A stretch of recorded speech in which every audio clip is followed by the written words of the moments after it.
Hey, Guy Powell here, and I'm with the backstory on the Shroud of Turin. Today we're doing a series of interviews promoting the upcoming Shroud of Turin conference that's taking place in St. Louis at the end of July. Today we're speaking with Nan Balfour, and she is a longtime researcher and speaker on the Shroud, and she'll also be speaking at the conference. So let's dive in. So Nan, welcome. So good to have you. Thanks for this opportunity. I'm very excited about the symposium and about being on the backstory. So thanks for the invitation. Yeah, absolutely. So, what first drew you to the Shroud of Turin? Well, I don't think it drew me. I think it came to me. I was had just started as events coordinator at Pilgrim Center of Hope. We're a Catholic evangelization ministry in San Antonio. I worked for over 10 years as the events coordinator. And when I started, it was probably the first year in, Father Hector Guerra, who is the founder of the Who is the Man, the Shroud exhibition in Jerusalem, came to Pilgrim Center of Hope because some pilgrims who had been on pilgrimages with the ministry, both to Turin, they were able to see the shroud in 2010 and 2015. They also went to Jerusalem and saw the Who is the Man, the Shroud exhibition. And a few of them, very generous pilgrims, donated the exhibit to Pilgrim Center of Hope. And so Father Hector Guerra was coming over with pieces of it, and he was also offering a workshop for the exhibit guides. So my founder and director, Mary Jane Fox, asked if I wanted to participate. And I'm sure I knew about the shroud in a very, very superficial way, because when she said it, I didn't say, "What is that?" I think I knew what it was.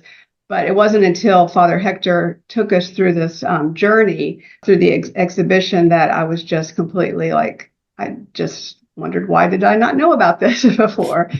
This amazing, amazing linen cloth and tells of God's love for us. So that's what drew me, and I've been interested in it ever since. Yeah, it's kind of funny how when you see it and you hear the story and talk to others about it, and you go, "Wow, this is incredible." Yeah. It really is. So, what kind of cool things will you be talking about at the conference? Well, the presentation is called A Journey with the Shroud. We based it on the Who is the Man, the Shroud exhibition. We've been going out to parishes and to businesses and then inviting people back to the exhibit. But what we do is we take people on a journey with the shroud. We tell the story of the shroud. We then take people on a journey through the passion of Jesus Christ, and we provide evidence along the way. We, much like the Lord did, we ask a lot of questions. Is the Shroud of Turin the burial cloth of Jesus? Why? What would it have been here in this part of the world? Things like that.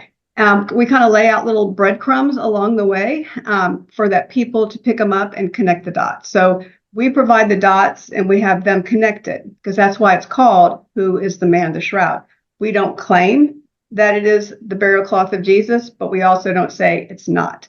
So we just provide striking similarities between what the shroud tells us and what the story of Jesus tells us. And we let the visitor to the exhibit decide for themselves the answer to that question.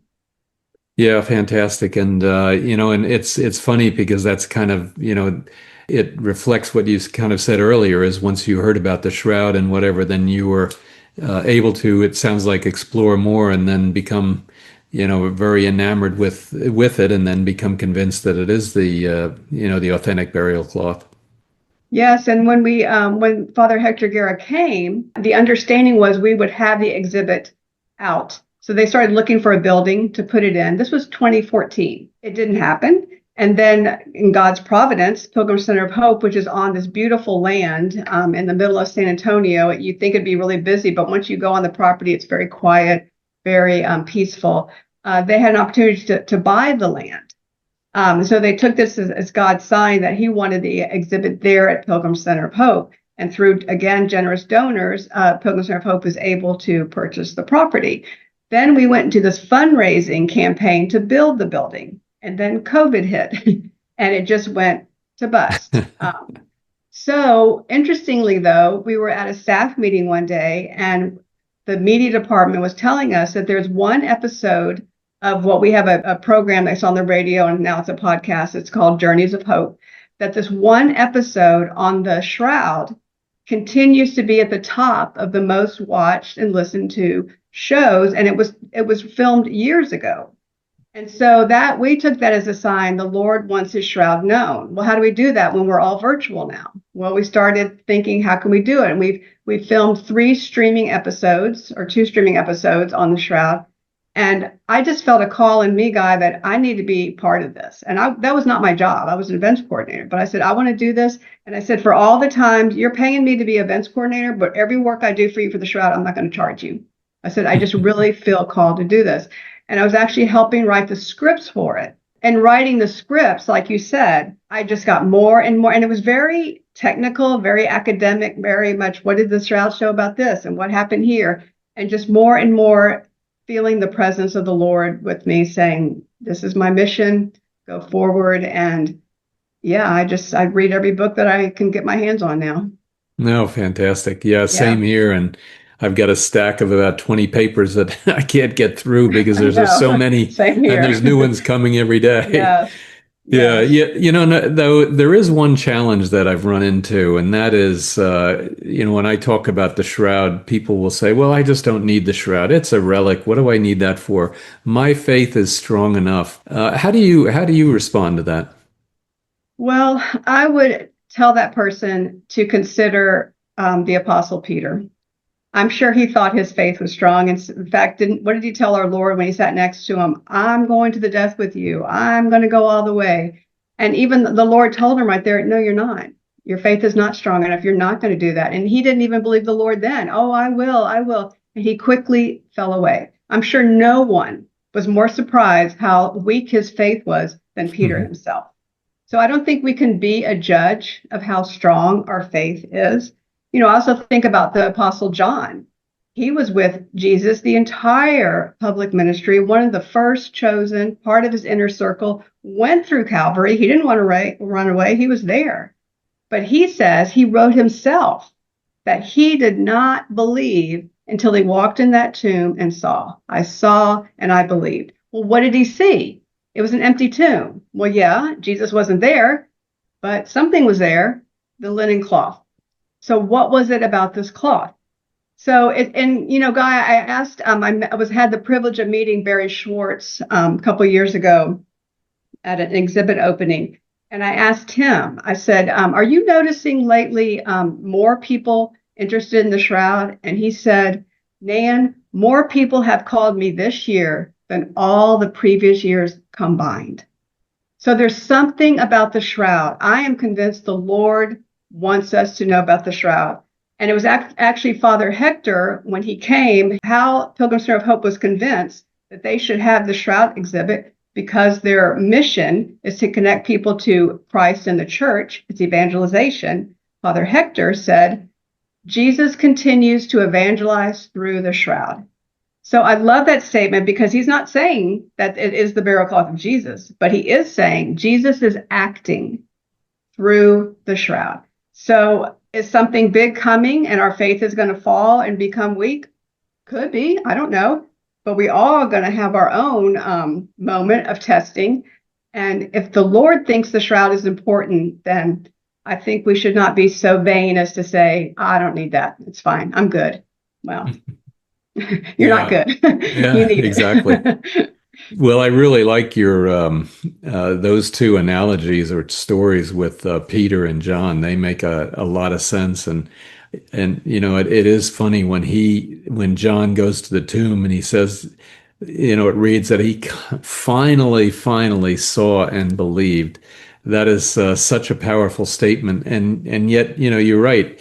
They were with Jesus for many years before the resurrection, before that that singular event for mankind that really kind of cemented in their minds that this finally it is true, even though they've been saying that their faith is strong enough. Now they know that there's something behind it. Yes, absolutely. Yeah. So how has the shroud affected your faith? How it has deepened my faith is because I actually avoided the Passion for many years, even though I had read Many saints say the way to grow deeper in your faith is to meditate on the Passion. For me personally, I thought, no, I don't need that. See the same thing. I'm saying the same thing these people are saying. I don't need that. Because to me, I thought, well, it's just going to make me feel guilty and ashamed for my sins. I know I'm a sinner. I don't need it. And God is so good. Like I said before, just the act of writing those scripts, having to learn about the shroud, having to learn about how it connects with Jesus, I was transformed through it. It's like now, it's quite possible, even with the shroud, if something cataclysmic is coming either in the world or in my personal life, I may fall. I may doubt. I may deny. But I know that he will come and he will rescue me. Because if he went through that, what you see on the shroud, so that all of us, knowing that some of us would not ever care or dismiss it, and he would still go through that.